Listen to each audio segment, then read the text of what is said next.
waktu kecil Nabi Muhammad nih Pak, kan dikasih ASI, disusoni sama Halimatus Sa'diyah. Bagian Nabi Muhammad bagian kanan, yang kiri anaknya Halimah. Jadi Nabi Muhammad punya saudara suson, anaknya Halimatus Sa'diyah. Iya, Nabi Muhammad bagian ASI yang kanan, yang kiri anaknya Halimatus Sa'diyah. Suatu saat Halimatus Sa'diyah ngasih ASI sebelah kiri. Bagian Nabi Muhammad yang mana? Yang kanan. Ketika Halimatus Sa'diyah ngasih air ASI sebelah kiri, tidak mau minum Nabi Muhammad SAW. Tidak mau, melengos terus Nabi Muhammad, tidak mau minum. Kemudian sadar Halimatus Sa'diyah bahwasanya ini bukan haknya Muhammad Rasulullah SAW. Ketika dipindah ke kanan, langsung diminum oleh Nabi Muhammad SAW. Coba Anda bayangkan, mulai cilik Pak, mulai bayi ngerti mana haknya orang. Nabi Muhammad mulai bayi ngerti, tidak mau ngambil haknya orang.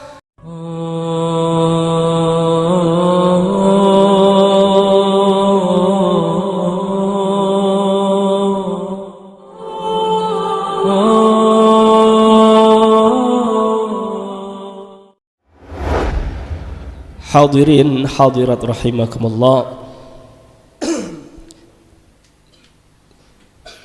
Insyaallah dalam pertemuan ini kita akan membahas peristiwa yang sangat istimewa bagi Nabi kita Muhammad sallallahu alaihi wasallam, yaitu peristiwa bertemunya seorang hamba dengan Sang Pencipta, yang lebih kita kenal dengan peristiwa Isra Mi'raj. Ini adalah peristiwa dan malam yang sangat istimewa bagi Nabi kita Muhammad sallallahu alaihi wasallam. Adapun malam yang istimewa bagi umat Nabi Muhammad yaitu malam Lailatul Qadar.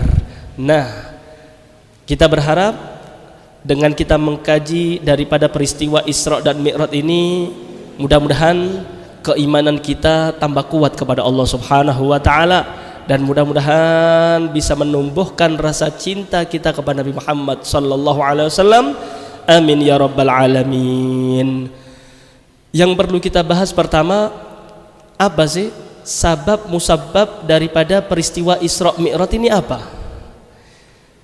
Di antaranya ada dua riwayat, tapi kita ambil yang masyhur aja, yang lebih populer, dan ini yang dipegang oleh kebanyakan ulama, yaitu karena Amul Huzun, tahun kesedihan Nabi Muhammad sallallahu alaihi wasallam. Kenapa Nabi Muhammad bersedih? Karena di tahun itu ada dua manusia yang sangat mendukung dakwah Nabi Muhammad meninggal dalam waktu berdekatan. Siapa itu? Yang pertama Abu Thalib, paman yang selalu jadi backingnya Nabi Muhammad.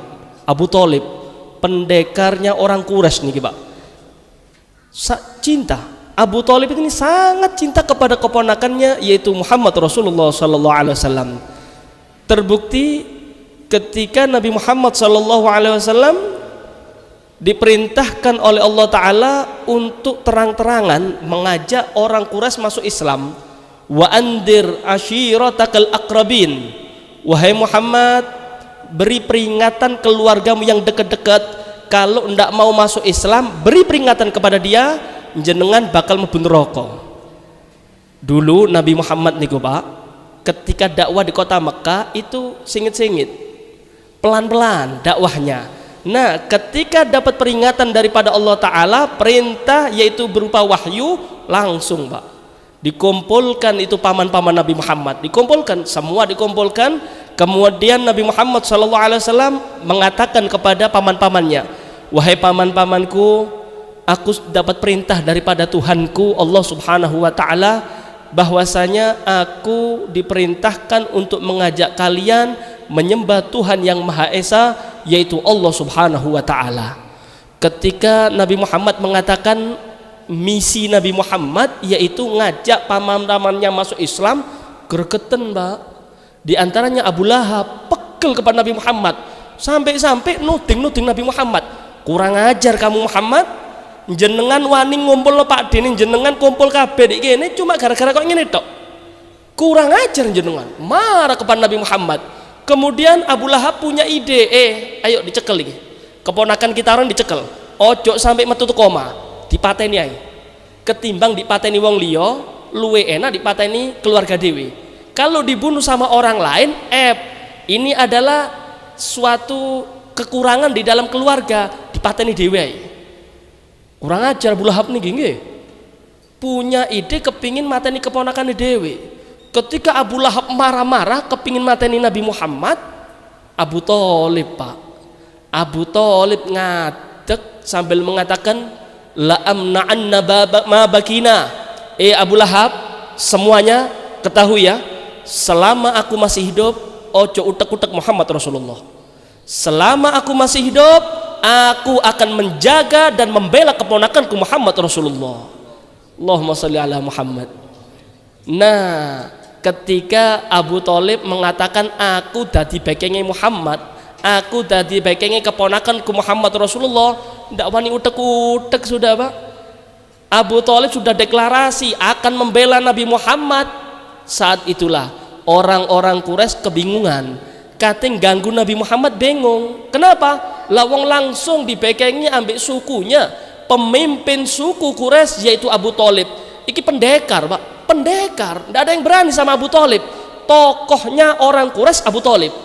Bingung, gelabakan nih orang-orang Quraisy untuk jegal, untuk ganggu Nabi Muhammad, tidak ada jalan. Meninggal dunia Pak Abu Thalib, yang selalu menjaga Nabi Muhammad, yang selalu mendukung dakwah Nabi Muhammad, meninggal dunia. Sumpek Nabi Muhammad, sedih Nabi Muhammad sallallahu alaihi wasallam. Kemudian tidak lama daripada wafatnya Abu Thalib, ada riwayat 5 hari setelah Abu Thalib meninggal dunia, 5 hari ke depan atau 35 hari ke depan, riwayat yang lain, sedo pisan. Siapa? Istri tercinta Nabi Muhammad SAW, yaitu Hababah Khadijatul Kubra. Tambah sumpek Nabi Muhammad SAW, yang pertama kali menghibur Nabi Muhammad, yang pertama kali beriman kepada Nabi Muhammad daripada seorang perempuan, tidak ada lain yaitu Hababah Khadijatul Kubra. Nabi Muhammad ketika dapat wahyu pertama itu gemeteran Pak, ketakutan, sambil mengatakan kepada Khadijah, zammiluni, zammiluni, tulungan aku, kemulono aku. Dikemuli sama Khadijatul Kubra, ditenangkan Nabi Muhammad SAW. Satu kota Mekah tidak ada yang percaya kepada Nabi Muhammad. Yang pertama kali iman dan mendukung Nabi Muhammad, Khadijatul Kubra, istri tercinta Nabi Muhammad SAW. Ini Pak, Khadijatul Kubra nih Pak, perempuan saudagar kaya, sogeh Pak, ningrat. Dia habiskan hartanya untuk mendukung dakwah Nabi Muhammad SAW. Meninggal juga. Ini hikmah Pak. Hikmah kenapa sih Allah wafatkan 2 orang ini dalam waktu berdekatan? Kenapa? Hikmahnya agar orang-orang tidak menuduh Nabi Muhammad dakwahnya berhasil karena didukung 2 orang. Abu Thalib dukung dari fisik, Khadijatul Kubra dukung dari materi. Nah, sebelum Nabi Muhammad berhasil dakwah di dalam menyebarkan agama Islam, Allah wafatkan 2 orang ini untuk menutup omongan daripada manusia bahwasanya Nabi Muhammad berhasil karena bantuan 2 orang. Ditutup sama Allah Ta'ala, diwafatkan 2 orang ini, artinya Nabi Muhammad dakwahnya berhasil, tidak ada lain kecuali bantuan langsung daripada Allah Subhanahu wa Ta'ala. Ini Pak, meninggal dunia Pak, sumpek Nabi Muhammad, sedih Nabi Muhammad. Kemudian Nabi Muhammad klesetan, apa ya, kayak selonjoran gitulah di Hijr Ismail. Hijr Ismail itu letter U nih Pak. Kalau jenengan tahu foto Ka'bah ada letter U nih, itu namanya Hijr Ismail. Nah, Nabi Muhammad di situ istirahat ditemani 2 orang laki-laki. Siapa? Paman beliau Hamzah. Yang kedua Ja'far bin Abi Thalib, keponak misanan Nabi Muhammad. Ini riwayat pertama. Riwayat kedua, Nabi Muhammad itu di rumahnya Ummu Hani. Ummu Hani niki Pak, namine Fakhitah. Nggih, namanya Fakhitah. Beliau ini adalah adik daripada Imam Ali bin Abi Thalib. Jadi sepupunya Nabi Muhammad nih Pak. Loh, sepupu niku Pak, misanan bukan mahram.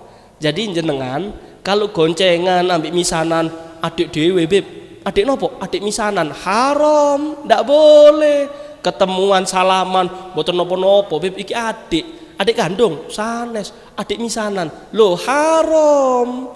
Ndak boleh, bukan mahram Anda itu. Terus Nabi Muhammad kok bisa di rumahnya Ummu Hani? Saat itu belum turun ayat hijab. Karena itu Nabi Muhammad diperbolehkan untuk bertemu dengan sepupunya. Paham ya Pak? Bu? Naam. Walhasil ini kronologi daripada peristiwa Isra dan Mi'raj. Di dalam penentuan bulan, nggih, penentuan bulan ini para ulama beda pendapat. Ada yang mengatakan Isra Mi'raj ini terjadi di bulan Rejab. Ada juga yang mengatakan bulan Ramadan. Ada juga ulama yang mengatakan Isra Mi'raj itu terjadi di bulan Rabiul Awal. Akan tetapi pendapat mayoritas ulama yang dipegang oleh Ahlus Sunnah wal Jamaah, terjadinya Isra Mi'raj di bulan Rajab, tepatnya malam 27 Rajab. Kapan? Tahun kapan Nabi Muhammad Isra Mi'raj? Ini juga beda pendapat. Para ulama diantaranya setahun sebelum Nabi Muhammad hijrah. Jadi Nabi Muhammad niku hijrah Pak, dari kota Mekkah menuju kota Madinah, itu umurnya Nabi Muhammad 53. Jadi Isra Mi'raj umur berapa Nabi Muhammad? 52. Kan setahun sebelum hijrah. Ada lagi riwayat yang mengatakan 5 tahun sebelum Nabi hijrah. Berarti umur berapa? 47. Nggak main matematika ini. 47 tambah 5, 52. Terjadi Isra Mi'raj. Walhasil Isra Mi'raj ini memang benar-benar dialami oleh Nabi Muhammad sallallahu alaihi wasallam. Lalu bagaimana bagi orang yang mengingkari peristiwa Isra Mi'raj niki hukumnya ya apa? Ini para ulama mengatakan orang yang mengingkari peristiwa Isra nggih, Isra niku peristiwa perjalanan Nabi Muhammad di bumi, kota Mekah menuju Palestina, ini namanya Isra. Maka bagi orang yang mengingkari peristiwa Isra, hukumnya murtad, kafir. Kenapa? Karena peristiwa ini sudah dinas oleh Allah Subhanahu wa taala di dalam firman-Nya, Subhanalladzi asra bi 'abdihi lailan minal masjidil haram ilal masjidil aqsa. Ini kan sudah dinas sama Allah taala, kok diingkari, tidak percaya dengan peristiwa Isra, perjalanan Makkah Palestina? Maka sepakat para ulama mengatakan murtad, kafir. Adapun orang yang mengingkari peristiwa Mi'raj, yaitu perjalanan Nabi Muhammad SAW dari Masjidil Aqsa tembus 7 langit sampai Sidratul Muntaha, kalau ada orang tidak percaya dengan peristiwa ini, ingkar dengan peristiwa ini, maka para ulama tidak mengkafirkan, akan tetapi hukumnya fasik dan termasuk ahli bid'ah. Faham ya? Naam. Kemudian ketika Nabi Muhammad SAW di rumahnya Ummu Hani, itu malaikat Jibril datang dengan malaikat Mikail. Terbelah itu Pak. Rumahnya Ummu Hani itu atapnya terbelah, buka tadi loro, belah. Di situ turun malaikat Jibril dengan malaikat Mikail. Malaikat Jibril Pak, malaikat Jibril ini jenderal malaikat, pemimpin malaikat niku malaikat Jibril. Bintang pitu niki Pak, mboten enten nggih. Ini jenderalnya malaikat niki. Kalau wujud aslinya malaikat Jibril, besar. Sampai diriwayatkan nggih, kalau wujud aslinya malaikat Jibril niku, kalau kakinya di bumi, ndase nyundul langit. Gede malaikat Jibril niku. Makanya cok macam-macam malaikat Jibril, bumi diwala-wali tok iso gampang malaikat Jibril. Cuma ketika bertemu dengan Nabi Muhammad beberapa kali itu berupa wujud manusia. Nabi Muhammad sering berjumpa dengan malaikat Jibril itu berubah wujud menjadi manusia yang tampan, ganteng Nabi Muhammad. Diriwayatkan kalau malaikat Jibril bertemu dengan Nabi Muhammad itu berupa wujud manusia yang tampan, nyerupai salah satu sahabat Nabi Muhammad yang paling ganteng. Sinten? Dihya Al-Kalbi. Ini sahabat Nabi Muhammad yang paling ganteng nih. Dan wajah beliau sering digawe ambil malaikat Jibril untuk menemui Nabi Muhammad sallallahu alaihi wasallam. Turun, Pak. Malaikat Jibril dibarengi malaikat Mikail, diambil Nabi Muhammad sallallahu alaihi wasallam, diajak ke sumur Zam-Zam. Diajak ke sumur Zam-Zam untuk apa? Dibelah, Pak. Dibedah. Dadanya Nabi Muhammad dibelah nih. Diambil hati. Hati Nabi Muhammad dijekik. Kemudian malaikat Jibril memerintahkan malaikat Mikail, "I'tini bitostin." Mikail, jikin bejana, mangkok isin banyu Zam-Zam. Isin banyu Zam-Zam diambil sama malaikat Mikail, diberikan kepada malaikat Jibril. Hati Nabi Muhammad dicuci, Pak. Dicuci sama malaikat Jibril, persiapan ketemu Gusti Allah. Di situ hati Nabi Muhammad dikasih ilmu, dikasih hilim, dikasih yakin. Walhasil Nabi Muhammad perfect, sempurna untuk bertemu dengan Allah Subhanahu wa ta'ala. Nabi Muhammad niki, Pak, terjadi pembelahan dada itu 4 kali. Nabi Muhammad dibelah yang pertama kali usia balita ketika diasuh oleh Halimatus Sa'diyah, kurang lebih usianya 4-5 tahun. Dibelah, Pak. Nabi Muhammad ketika main-main diambil oleh malaikat Jibril, dibelah itu dada, kemudian diambil dada hatinya, dicuci dengan air Zam-Zam. Untuk apa? Persiapan untuk tumbuh dewasa. Ketika itu Nabi Muhammad beda, Pak. Nabi Muhammad tidak seperti anak kecil lainnya. Akhlaknya mulai cilik ketok. Nabi Muhammad wibawa mulai kecil. Senyum, tidak tahu cekakaan Nabi Muhammad itu. Nabi Muhammad itu kalau ada makanan, kalau anak-anak kecil yang lainnya kan rebutan gitu. Nabi Muhammad enggak pernah rebutan dan enggak pernah ngambil haknya orang. Nabi Muhammad sallallahu alaihi wasallam. Waktu kecil Nabi Muhammad itu, Pak, kan dikasih ASI. Disusoni sama Halimatus Sa'diyah. Bagian Nabi Muhammad bagian kanan, yang kiri anaknya Halimah. Jadi Nabi Muhammad punya saudara suson, anaknya Halimatus Sa'diyah. Iya. Nabi Muhammad bagian ASI yang kanan, yang kiri anaknya Halimatus Sa'diyah. Suatu saat Halimatus Sa'diyah ngasih ASI sebelah kiri. Bagian Nabi Muhammad yang mana? Yang kanan. Ketika Halimatus Sa'diyah ngasih air ASI sebelah kiri, tidak mau minum Nabi Muhammad SAW. Tidak mau, melengos terus Nabi Muhammad, tidak mau minum. Kemudian sadar Halimatus Sa'diyah bahwasanya ini bukan haknya Muhammad Rasulullah SAW. Ketika dipindah ke kanan, langsung diminum oleh Nabi Muhammad SAW. Coba Anda bayangkan, mulai cilik, Pak, mulai bayi ngerti mana haknya orang. Nabi Muhammad mulai bayi ngerti, ndak mau ngambil haknya orang. Laku enten zaman sekarang yang dikatakan ulama berani merendahkan Nabi Muhammad sambil mengatakan kalau Nabi Muhammad urip zaman saiki nyolong jambu. Ya apa niki? Kurang ajar enggak ngene iki? Ndak ngerti Nabi Muhammad Anda. Jenengan ndak ngerti sapa Nabi Muhammad. Nabi Muhammad ini kekasih Allah. Nabi Muhammad ini dijogo ambek Gusti Allah. Ndak seperti manusia lainnya. Mulai cilik Nabi Muhammad ngerti hak-haknya manusia. Lah kok jenengan kurang ajar? Anda ndak paham dengan Nabi Muhammad? Anda iman nggak dengan Nabi Muhammad? Anda cinta nggak sama Nabi Muhammad? Kok tego? Kok tego memberi perumpamaan Nabi Muhammad SAW dengan kata-kata yang tidak pantas disematkan kepada Nabi Muhammad? Kalau Nabi Muhammad hidup zaman sekarang, yo podo nyolong jambu. Anda ini siapa? Anda beriman dengan Nabi Muhammad? Kok kurang ajar sama Nabi Muhammad? Hati-hati, nggih, hati-hati. Nabi Muhammad niki, Pak, lambang iman. Nabi Muhammad ini pintu ridhonya Allah.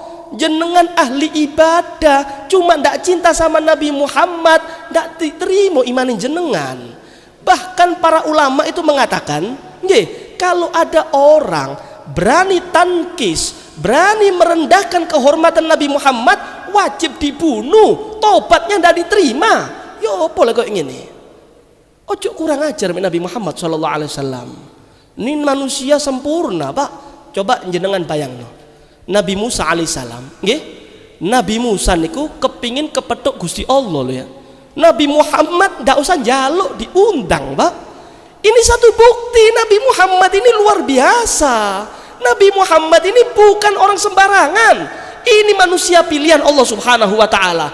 Nabi Musa njaluk-njaluk nang Gusti Allah, ndak dikei, ndak dikasih, ndak diberi izin oleh Allah taala. Musa, kalau jenengan keping ketemu aku, telepon gunung. Kalau gunung itu kuat tajaliku, kalau gunung itu kuat dengan nurku, jenengan bakal iso ndelok aku. Ketika Allah taala mengeluarkan cahayanya sedikit, semaput Nabi Musa, hancur itu gunung, tidak kuat ketemu Gusti Allah. Tapi bagaimana Nabi Muhammad? Tanpa meminta kepada Allah taala, diundang, Pak, diundang ambil Gusti Allah. Kalau jenengan moro-moro diundang ambil presiden lebu istana, jenengan wong mulia apa wong biasa? Orang istimewa Anda. Ini Nabi Muhammad diundang langsung ambil Gusti Allah, diundang langsung bertemu dengan Allah Subhanahu wa taala. Walhasil, singkat cerita, Nabi Muhammad niki, Pak, disediakan oleh Allah taala kendaraan yang sangat istimewa, diambil dari surga, yang lebih kita kenal dengan kendaraan apa? Buruk. Buruk niku, Pak, lebih kecil daripada kuda, lebih tinggi daripada peranakan keledai. Standar, ndak dhuwur-dhuwur nemen, ndak pendek-pendek nemen, standar, ganteng enten nggih. Warna putih, enten sayape, Pak. Enten sayape. Para ulama mengatakan kecepatan buruk niki, kecepatan buruk nggih, kalau seumpama buruk enten di Winongan, meripate nyawang Monas, langsung tutup Jakarta. Cepet buruk. Langsung sak kejaban tok tutup wis. Pokok meripate nyawang di langsung tutup. Ini kendaraan istimewa Nabi Muhammad sallallahu alaihi wasallam. Nggih, karena itu kita ceritakan peristiwa Isra dan Mi'raj niki ben jenengan faham sapa Nabi Muhammad itu. Ini bukan orang sembarangan ini. Ini bukan manusia sembarangan. Ini manusia pilihan Allah Subhanahu wa taala, diundang langsung ambil Gusti Allah. Kemudian malaikat Jibril mengatakan kepada Nabi Muhammad sallallahu alaihi wasallam, "Irkab, ayo monggo wahai Rasul, monggo jenengan naik, kita berangkat." Berangkat, Pak. Berangkat, malaikat Jibril sebelah kanan, malaikat Mikail sebelah kiri. Nggih. Berangkat. Tengah jalan Nabi Muhammad niku diperintah sama malaikat Jibril, "Inzil fasalli hahuna." Wahai Rasul, turun sebentar ya. Jenengan turun sebentar di sini, monggo sholat 2 rakaat. Turun Nabi Muhammad, kemudian sholat. Ini tempat, Pak, penuh dengan pohon-pohon kurma. Kata, pohon-pohon kurmanya banyak di situ. Nabi Muhammad sholat 2 rakaat. Setelah sholat ditanya oleh malaikat Jibril, "Atadri aina sholat?" Wahai Kanjeng Nabi, jenengan faham nggak? Tadi jenengan sholat di mana? Maka Nabi Muhammad mengatakan, "La adri wahai Jibril, aku tidak faham wahai Jibril. Saya manut mawon, jenengan merintahkan turun sholat, ya saya perintah jenengan manut, ya saya turun, ya saya sholat. Saya tidak tahu wahai Jibril." Maka dijawab oleh malaikat Jibril, "Sholaita bi Thaibah wa ilaihal muhajarah." Tadi itu wahai Rasul, jenengan sholat di daerah Thaibah, dan itu adalah daerah cikal bakal nanti hijrahmu ke sana. Kota Medina, Pak. Dulu nama Medina itu Thaibah. Karena itu enten lagu napa niku? Ya Thaibah, ya Thaibah, itu muji kota Medina. Medina itu namanya Thaibah. Yasrib saat ini populer dengan kata-kata Madinah. Nggih. Itu wahai Rasul, jenengan sholat di tempat hijrah jenengan. Nanti jenengan hijrah ke sana. Kemudian monggo, irkab, naik lagi. Kita berangkat wahai Rasul. Berangkat. Tengah jalan perintah lagi daripada malaikat Jibril, "Inzil fasalliha huna." Wahai Rasul, turun. Sholat 2 rakaat lagi. manut Nabi Muhammad, turun sholat 2 rakaat, ditanya kembali tidak paham Nabi Muhammad, ana salat, wahai Rasul jenengan paham tidak, jenengan tadi sholat di mana? Nggak paham wahai Jibril. Sholaita bi Madyan inda syajarati Musa, kamu tadi sholat di daerah Madyan, kamu sholat di samping daripada pohonnya Nabi Musa alaihissalam. Saat itu wahai Muhammad, wahai Rasulullah, Nabi Musa alaihissalam ketika dikejar-kejar oleh bala tentaranya Fir'aun, kekeselen, kepanasan, istirahat, ngangsu di kono, ngasuh di situ, istirahat di situ. Itu tempat istirahatnya Nabi Musa alaihissalam. Monggo berangkat malih, ayo berangkat lagi, berangkat. Tengah jalan perintah lagi daripada malaikat Jibril, enzel fasalihahuna, wahai Muhammad turun lagi sholat 2 rakaat. Ditanya kembali oleh malaikat Jibril, tidak faham Nabi Muhammad, maka dijawab oleh malaikat Jibril, sholaita bi Tursina, tadi kamu wahai Muhammad sholat di bukit Tursina, itu tempat berdialognya Nabi Musa dengan Allah subhanahu wa ta'ala. Monggo berangkat malih, berangkat. Tengah jalan perintah lagi dari malaikat Jibril, ini terakhir wahai Rasul, terakhir, inzil fasalihahuna, monggo jenengan turun sholat 2 rakaat. Sholat 2 rakaat, ditanya oleh malaikat Jibril, tidak bisa jawab Nabi Muhammad, maka dikasih informasi bahwasanya kamu tadi sholat di Baitul Laham, kamu sholat di Baitul Laham. Kalau zaman sekarang terkenalin apa? Bethlehem. Itu tempat kelahiran Nabi Isa alaihissalam. Dari peristiwa ini kita bisa ambil pelajaran 2. Yang pertama, coba Anda bayangkan, Nabi Muhammad SAW diperintah oleh malaikat Jibril turun di tempatnya Nabi Musa, turun di tempatnya Nabi Isa. Pertanyaannya, Nabi Musa sama Nabi Isa dibanding dengan Nabi Muhammad, sinten yang sing luwih mulya? Tentunya Nabi Muhammad. Nabi Muhammad lebih mulia daripada Nabi Isa. Nabi Muhammad lebih mulia dari Nabi Musa. Nabi Muhammad lebih berkah daripada Nabi Musa dan Nabi Isa.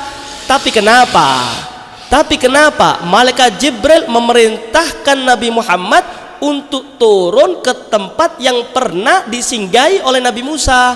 Tapi kenapa sumber barokah yaitu Nabi Muhammad diperintah oleh malaikat Jibril turun di tempat kelahirannya Nabi Isa? Kenapa?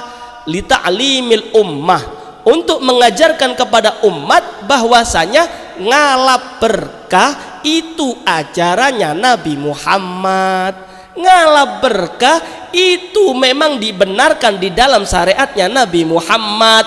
Buktinya apa? Tuh lihat Nabi Muhammad. Nabi Muhammad ini lebih barokah dari Nabi Musa. Tapi kenapa Nabi Muhammad diperintahkan sholat di tempat kelahiran Nabi Isa, sholat di tempat pohon yang pernah berteduh Nabi Musa alaihissalam?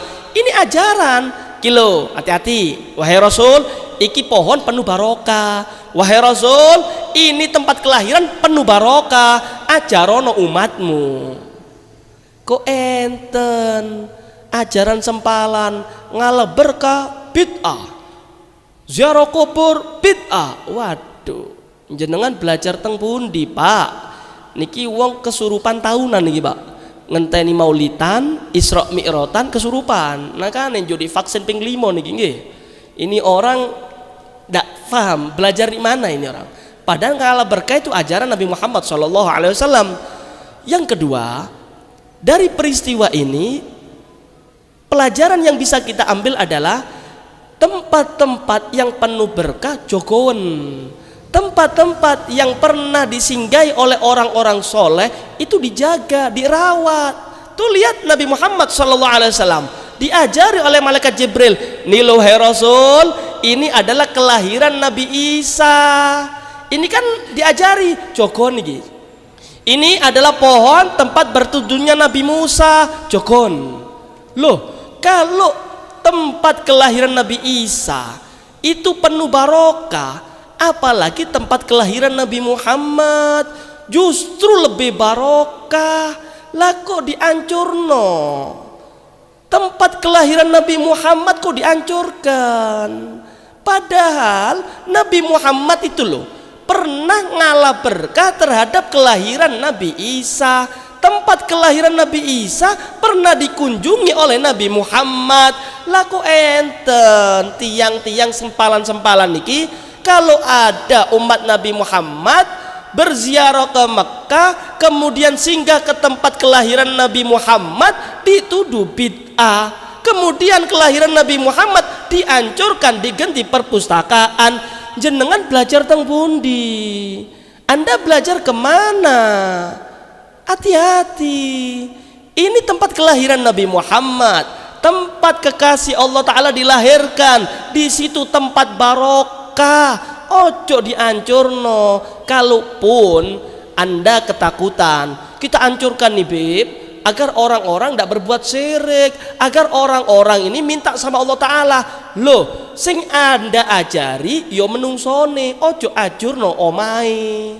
Kalau ada orang ziarah ke Mbah Semendi, ziarah Wali Songo, kok di situ ada tabarukan yang kurang pas, mungkin jaluk-jaluk nang kuburan, nggih. Ini kan bukan ajaran Nabi Muhammad. Yo ajarono kencengno wonge, ojo dihancurno kuburane. Kasih edukasi, kasih pelajaran, Pak. Jenengan ziarah Wali Songo mboten napa-napa. Ini buat wasilah. Jenengan berdoa di sini tabarukan, ngalah berkah kepada kekasih Allah, yaitu para waliullah. Jaluk tolong ben diistijabah ambek Gusti Allah, diajari. Ojo langsung syirik bid'ah hancurkan. Loh, hebat temen jenengan. Ajarane sapa niki? Karena itu alhamdulillah nggih, kula jenengan akidahnya ndak salah, Pak. Kula jenengan akidahnya ahlu sunnah wal jamaah, kecelono sampai mati nih Pak. Ini amaliyah kita, amalan-amalan kita ahlu sunnah wal jamaah, tidak ada satupun yang keluar daripada syariatnya Nabi Muhammad. Amaliyah kita semuanya pasti berdalil dengan Al-Quran dan Sunnah. Karena itu jangan sampai Anda ragu lagi, jangan sampai Anda bimbang dengan akidah Anda. Mudah-mudahan kisah ini menambahkan kecintaan kita kepada Nabi Muhammad SAW. Mudah-mudahan Nabi Muhammad bangga dengan kita, nggih. Mudah-mudahan yang dikaji di dalam majelis ini menjadi ilmu manfaat. Insya Allah kita lanjutkan di pengajian yang akan datang, nggih. Bencik nih penasaran jenengan, lek tak terus norong jam nih Pak. Enakan setengah jam tapi 4 pertemuan, nggih. Mudah-mudahan jenengan faham sopo Nabi Muhammad. Anda faham bagaimana kedudukan Nabi Muhammad SAW di sisi Allah Subhanahu wa taala, nggih. Minggu depan nggih, mudah-mudahan kita panjang umur, sehat walafiat. Insyaallah hadir lagi, kumpul lagi di tempat ini. Amin ya rabbal alamin. Wa hada minni. Wassalamualaikum warahmatullahi wabarakatuh.